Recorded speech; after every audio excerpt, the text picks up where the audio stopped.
सच का जहां।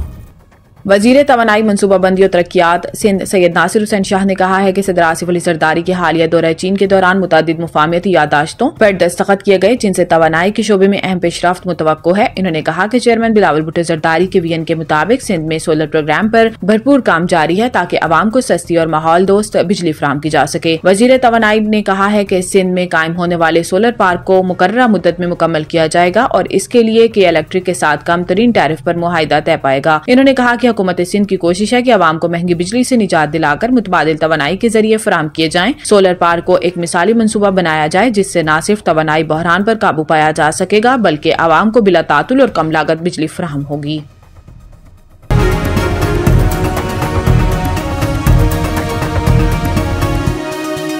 हमारा जहां, सच का जहां।